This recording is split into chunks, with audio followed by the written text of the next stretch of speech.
Hai, saya Mata Suherman. Gak kerasa udah 2,5 tahun saya buat YouTube channel yang terschedule banget. Jadi saya dalam 1 minggu ada 2 video tayang. Nah, saya tuh banyak banget dapet feedback dari teman-teman dan juga banyak dapet pertanyaan. Nah, di video kali ini saya akan menjawab beberapa pertanyaan yang paling sering ditanya dan juga saya akan sharing kompilasi video-video yang wajib kamu tonton.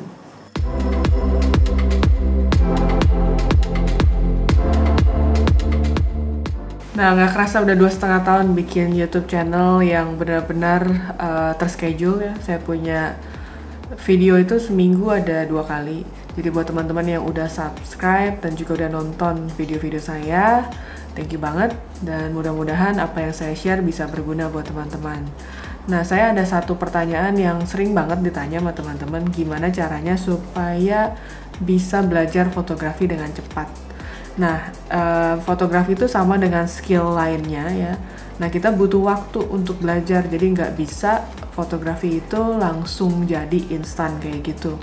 Nah, sama halnya juga dengan teman-teman yang punya profesi lain, misalkan juru masak atau apa, nah mereka itu harus belajar masak berkali-kali sampai mereka menemukan masakan yang paling enak. Sama halnya dengan fotografi. Jadi dinikmati prosesnya dan sebisa mungkin belajar banyak teori dari fotografi ini sendiri. Nah, di video saya ini ada beberapa teori-teori dasar yang perlu diketahui buat teman-teman. Nah, jadi hari ini saya mau buat rangkuman atau kompilasi dari video-video yang pernah saya buat. Jadi buat teman-teman yang ingin belajar fotografi dari dasar, disimak video yang kali ini. Nah, video pertama yang teman-teman wajib nonton dari channel saya adalah teori dasar triangle exposure. Nah, di video ini saya membahas mengenai apa sih hubungannya antara aperture, shutter speed, dan juga ISO. Dan apa itu yang namanya overexpose, underexpose, ataupun normal exposure. Nah, teman-teman bisa cek videonya dan saya akan share linknya di link di bawah ini. Video kedua yang wajib kamu tonton adalah teori komposisi. Nah, teori komposisi dalam fotografi ini penting banget karena walaupun kamu hanya menggunakan smartphone, tidak menggunakan DSLR atau mirrorless, komposisi adalah komponen yang paling utama. Jadi di video ini teman-teman bisa belajar apa itu yang namanya rule of third, apa itu yang namanya point of interest, dan juga teori-teori lainnya. Nah, coba disimak videonya karena saya akan share linknya di bawah ini. Yang ketiga yang kamu harus tonton adalah penjelasan mengenai histogram. Nah, teman-teman di kamera mungkin sering banget lihat ada grafik histogram. Nah, apa sih fungsinya dari histogram ini? Nah, teman-teman bisa tonton di video saya yang membahas mengenai histogram. Kemudian video yang keempat yang wajib kamu tonton adalah mengenai color theory. Nah, color theory ini kadang-kadang suka dilupakan oleh fotografer karena kesannya hanya teori untuk para desainer.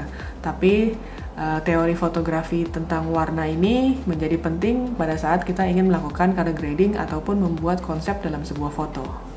Nah, kemudian video terakhir yang harus kamu tonton adalah 5 kesalahan fotografer pemula. Kenapa ini menjadi penting? Karena kita harus belajar dari kesalahan-kesalahan yang pernah dibuat oleh para pemula. Nah, jadi itu 5 video yang wajib kamu tonton di channel saya kalau kamu adalah fotografer pemula. Nah, pada saat kamu beli kamera, sebenarnya apa sih yang harus dilakukan? Jadi pada saat kamu baru beli kamera, kamu unboxing sebuah kamera, kamu pasti menemukan yang namanya adalah manual book. Nah, manual book ini wajib kamu ketahui dan kamu wajib baca. Jadi di sana pasti ada informasi cara menggunakan, cara mengoperasikan kamera kamu. Nah, ini menjadi penting karena setiap kamera, walaupun mereknya sama, brandnya sama, kadang-kadang beda tipe itu memiliki beda feature. Jadi wajib diketahui dari manual booknya. Nah, kemudian pertanyaan yang sering banget ditanya adalah, penting gak sih punya kamera harus mahal? Atau penting mana antara kamera dan skill? Apakah harus menciptakan sebuah foto bagus itu harus dilengkapi dengan kamera yang bagus, peralatan yang bagus? Nah, ini pasti teman-teman sering banget ada pertanyaan seperti ini. Nah, saya akan coba jawab ya. Nah, jadi teman-teman mungkin pernah, ya pasti pernah dong nonton kayak balapan ya, kita ngomong balapan F1 atau apapun itu. Jadi si pembalap ini kalau dia mau menangin balapan, dia pasti butuh dilengkapi dengan mobil atau motor yang memadai. Jadi kalau misalkan teman-teman lihat kalau misalkan kita di fotografi, itu memang alat menjadi satu poin yang penting juga, sama pentingnya dengan kendaraan itu. Nah, kita nggak bisa memandang sepele, oh ya ini hanya orang yang di belakang kamera saja yang penting. Nah, coba aja kalau misalkan dia alatnya juga nggak mendukung, skillnya nggak mendukung, nah fotonya juga mungkin nggak bisa maksimal. Nah, maksimal dalam arti kata adalah kalau misalkan kita ingin membuat sebuah foto untuk di print ukuran besar, kemudian kita dikasih kamera yang cuma sebatas smartphone. Nah, itu nggak bisa di print sampai sebesar itu. Jadi, kita nggak bisa memaksakan sesuatu yang memang bukan kapasitasnya. Jadi balik lagi, kalau misalkan teman-teman emang tujuannya untuk komersil, kita tujuannya untuk print billboard, memang harus dilengkapi dengan peralatan yang mumpuni gitu ya. Nah, kemudian selain itu juga yang harus dipikirkan adalah skill. Jadi skill dari si fotografer itu harus diketahui juga. Jadi skill itu artinya adalah jam terbang ini juga harus tinggi. Jadi fotografer yang mungkin baru dengan fotografer yang sudah bertahun-tahun gitu ya di fotografi, nah mereka kan menemukan masalah itu sudah banyak ya. Fotografer yang sudah lama itu pasti sudah banyak masalah yang pernah dia ketemukan. Nah, berbeda dengan fotografer yang memang baru masuk ke dalam dunia fotografi. Nah, dengan jam terbang ini pernah ketemu masalah seperti apa segala macam, nah dia otomatis akan lebih berpikir lebih cepat.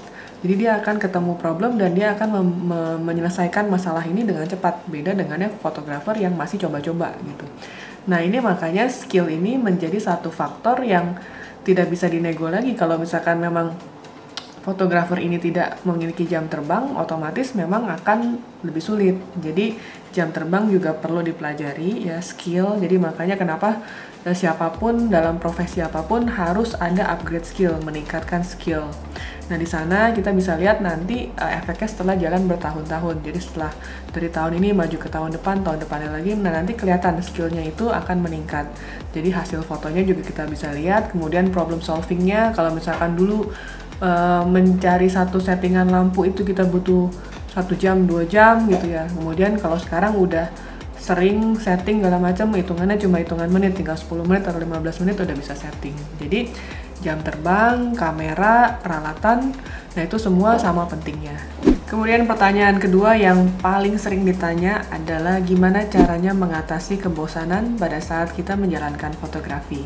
Jadi cara kita mengatasi kebosanan fotografi adalah dengan tidak melakukan fotografi itu sendiri, sama dengan kayak kita makan misalnya ya. Kalau kita makan itu terus kan lama-lama bosan, kita harus cari variasi dengan makanan yang lain. Jadi sama halnya dengan fotografi, kalau kita bosan, kita harus mencoba untuk tidak melakukannya atau melakukan foto yang tidak biasa kita lakukan. Jadi misalkan saya biasanya foto landscape gitu ya. Kemudian saya bosan dengan foto landscape, mungkin bisa aja saya mencoba untuk memotret benda lain. Misalkan saya ingin memotret foto produk, atau misalkan saya ingin memotret foto orang gitu ya. Nah, itu bisa menjadi variasi dan membuat kita supaya mood kita kembali antusias dalam menjalankan fotografi. Nah, selain itu ada satu hal juga yang menarik yang bisa kamu lakukan kalau kamu lagi bosan dengan fotografi, adalah dengan nonton film bioskop. Nah, ini biasa saya lakukan karena di sana kalau kita nonton film itu kadang kita bisa mendapatkan ide-ide baru, kita bisa melihat oh warnanya seperti ini, oh ceritanya angle-nya seperti ini. Nah, itu biasanya bisa menciptakan mood yang baru buat kita. Jadi teman-teman coba cari referensi yang baru. Jadi nggak hanya dari film, kita bisa juga dengan membaca buku, atau misalkan kita pergi ke museum atau ke tempat-tempat yang baru pernah kita kunjungi. Nah, ambience atau suasana yang baru ini bisa menciptakan energi yang baru buat kita. Jadi kita itu punya energi positif untuk memulai dan mencoba hal-hal yang baru juga. Lalu apa kabarnya dengan fotografer profesional yang harus bekerja di fotografi? Nah, fotografer profesional itu nggak bisa memilih. Jadi kita kalau yang kerja di fotografi itu, kita tetap harus motret. Jadi beda sama orang yang masih menikmati fotografi sebagai hobi. Kalau kita hobi, kita mau kerjain, nggak dikerjain ya udah, nggak ada tanggungan apapun. Tapi kalau kita punya klien, nah klien kita mana bisa dia disuruh nunggu sampai kita mendapatkan mood kita. Jadi itu makanya kalau kita ingin menjadikan fotografi sebagai profesi, kita harus komit dengan apa yang kita putuskan. Jadi sudah tidak ada lagi istilah bosen stuck nggak pengen motret nah itu udah nggak bisa di-dealing lagi. Jadi udah harus komit, harus mengerjakan fotografi. Selain itu kita juga bisa ikut dengan komunitas fotografi ya. Komunitas-komunitas itu biasanya kan banyak teman-teman yang baru belajar fotografi, yang lagi semangat-semangatnya belajar foto gitu ya. Nah itu biasanya menular. Jadi kalau teman-temannya ada yang lagi baru belajar, lagi suka belajar apa, lagi suka ngulik apa gitu ya. Nah biasanya kita akan ikut-ikutan ketular, dan biasanya antusiasme kita juga semakin tinggi, jadi balik lagi.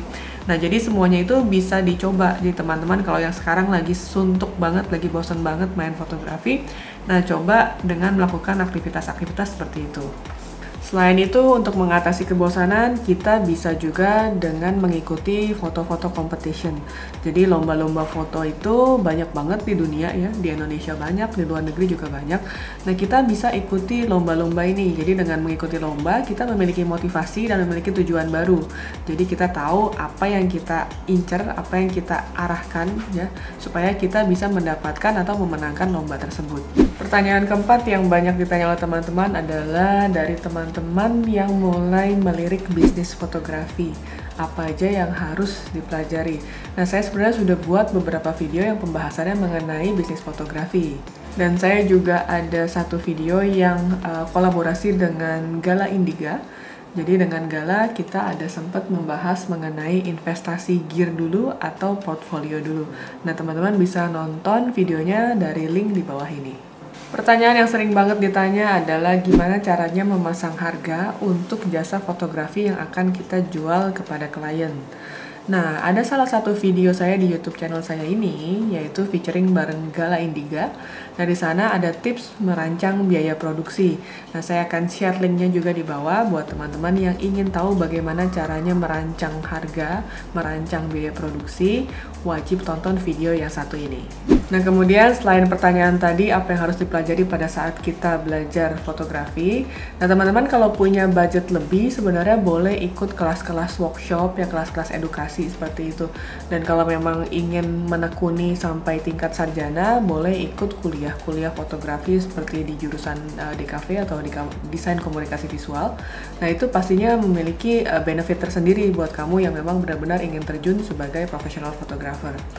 Nah, selain itu juga kalau teman-teman mungkin tidak bisa untuk kuliah, misalkan udah kerja atau gimana waktunya udah sulit. Nah, teman-teman bisa ikut workshop. Jadi banyak banget fotografer yang melakukan workshop, mengajarkan workshop. Nah, ini boleh diikuti buat teman-teman karena ini investasi buat kita untuk belajar supaya kita mengenal fotografi lebih dalam lagi. Nah, demikian pertanyaan-pertanyaan yang sering banget saya dapat dari Instagram, dari YouTube channel saya, ya ini feedback dan juga teman-teman yang kirim email ke email saya ke martasuherman@gmail.com. Nah, itu 5 pertanyaan yang saya rangkum yang paling banyak ditanya oleh teman-teman. Jadi mudah-mudahan dari video-video saya yang pernah saya buat sebelumnya bisa membantu teman-teman supaya tidak bingung lagi. Jadi nggak bingung lagi gimana sih caranya belajar ini, belajar itu. Nah, semua udah ada dari link di video di bawah ini. Jadi buat teman-teman, silahkan di-share buat teman-teman lainnya yang kali membutuhkan informasi tentang ini. Dan jangan lupa like, comment, subscribe, dan juga share. Thank you for watching.